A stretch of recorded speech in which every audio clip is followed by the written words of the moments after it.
أعوذ بالله من الشيطان الرجيم بسم الله الرحمن الرحيم الحمد لله رب العالمين الرحمن الرحيم مالك يوم الدين إياك نعبد وإياك نستعين اهدنا الصراط المستقيم صراط الذين أنعمت عليهم غير المغضوب عليهم ولا الضالين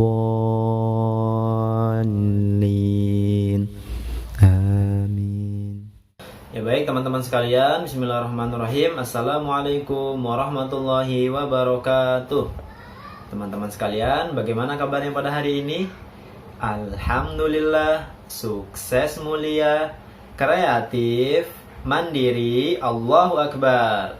Ya baik teman-teman sekalian, untuk materi fikih kita pada hari ini kita akan membahas seputar dengan berwudu ya.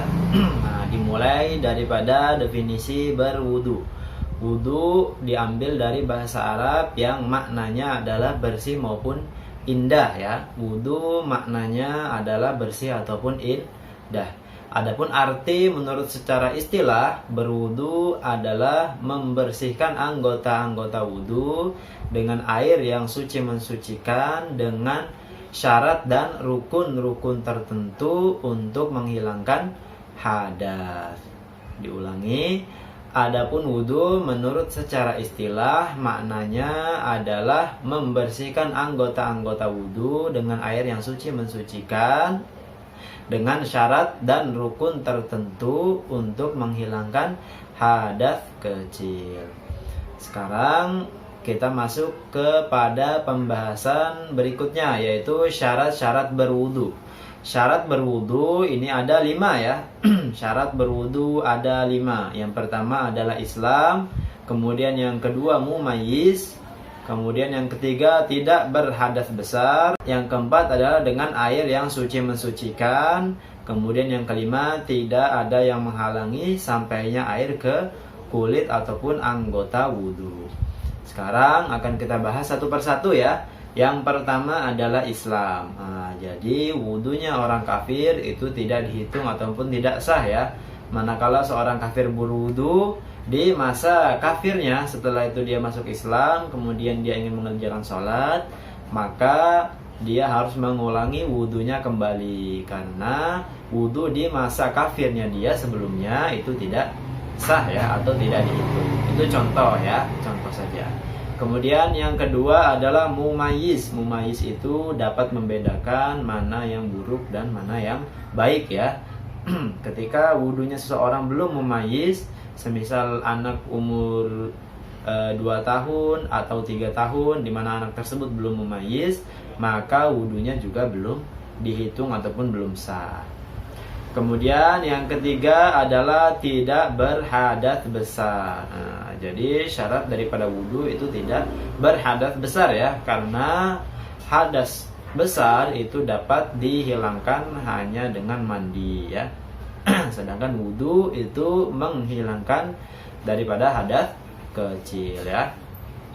Nah, thayyib, yang ketiga sudah. Kemudian yang keempat, menggunakan air yang suci mensucikan.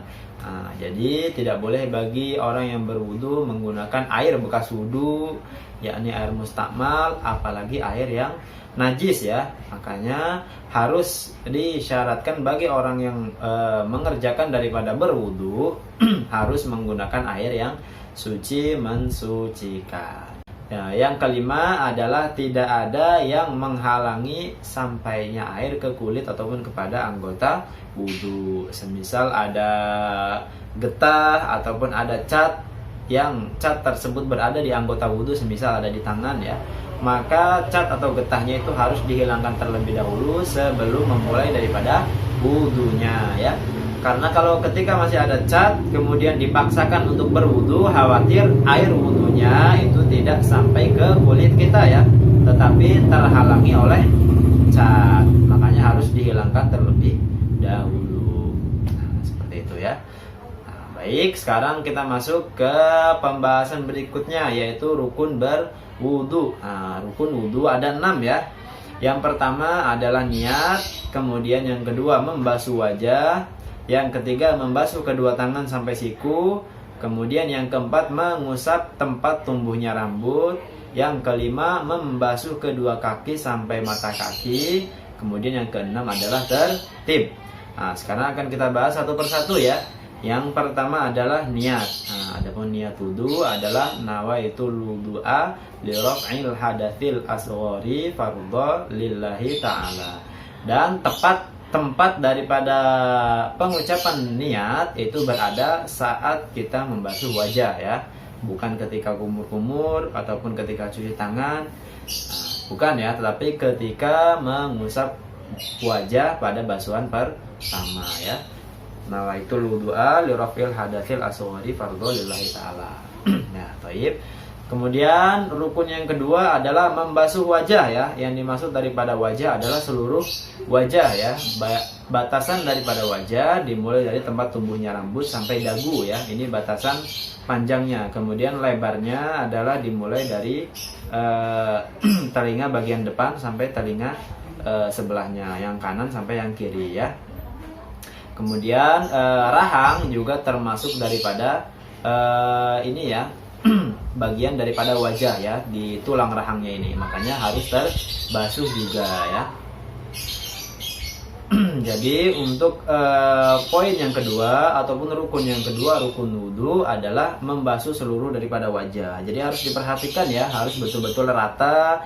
Jangan sampai ada sebagian kecil dari kulit wajah kita tidak terbasuh dengan basuhan air wudu ya. Ya, toyib. Kemudian yang ketiga adalah membasuh kedua tangan sampai siku-siku ya. Jadi siku-siku itu batasnya di bagian bawah ya, bawah. Tetapi ketika kita membasuh kedua tangan kita itu harus dilebihkan sedikit ya. Tidak pas mengenai siku-sikunya, tapi harus dilebihkan sedikit. Khawatir ketika pas di bagian siku-sikunya, khawatir akan ada kulit yang mengkerut ya, terutama di bagian luarnya dan bagian dalamnya, khawatir ada kulit yang mengkerut yang tidak terbasuh. Makanya harus sedikit dilebihkan ya, mengambil jalur aman mengenai terbasuhnya seluruh siku-siku. Ya, ingat ya, membasuh kedua tangan sampai siku-siku. Kemudian yang keempat adalah mengusap tempat tumbuhnya rambut. Tempat tumbuhnya rambut di mana? Tempat tumbuhnya rambut di bagian atas jidat ya. Nah, jadi di bagian atas jidat itu ada sedikit bulu-bulu tipis. Nah, ini yang dinamakan tempat tumbuhnya rambut sampai ke belakang ya. Jadi semisal ada seseorang yang tidak memiliki rambut, semisal botak kepalanya ya, semisal, maka dia tidak perlu mengusap rambutnya ya. Dia cukup mengusap daripada tempat tumbuhnya saja ya. Seandainya kepalanya botak ya sudah, berarti kulit kepalanya itu yang diusap. Yang jelas yang diusap itu bagian kulit di mana kulit tersebut tempat tumbuhnya rambut. Seperti itu ya. Kecuali kalau rambutnya nampak ya, ada, maka berarti yang dibasuh adalah tempat tumbuhnya rambut di bagian atas rambutnya, seperti itu ya. Ya, toib. Kemudian yang kelima adalah membasuh kedua kaki sampai mata kaki. Nah, ini harus diperhatikan ya. Ketika kita membasuh kaki kita, maka basuhannya tersebut dimulai dari jari-jari kaki kita terlebih dahulu ya. Jari-jarinya dibersihkan. Kemudian sela-sela jarinya dibersihkan, digosok-gosok, khawatir karena kulit kaki ini kan sedikit banyak ada kerutannya ya, makanya harus digosok-gosok. Kemudian naik ke atas telapak kakinya, kemudian kaki bagian atas, kemudian di tumitnya, setelah itu ditutup pada basuhan, diakhiri dengan basuhan yang ada pada mata kaki. Mata kakinya juga harus terbasuh ya, harus terbasuh secara sempurna. Kemudian yang terakhir, yang keenam adalah tertib. Nah, tertib adalah tertib, yakni berurutan sesuai dengan rukun-rukun yang telah disebutkan ya.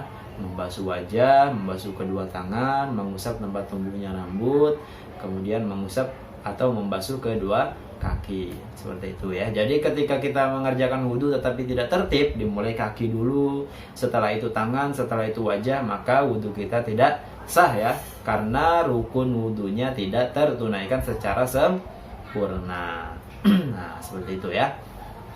Ya baik teman-teman sekalian, mungkin itu saja pembahasan materi fikih kita pada hari ini. Mohon maaf bila ada kekurangan. Wabillahi taufiq wal hidayah. Wassalamualaikum warahmatullahi wabarakatuh.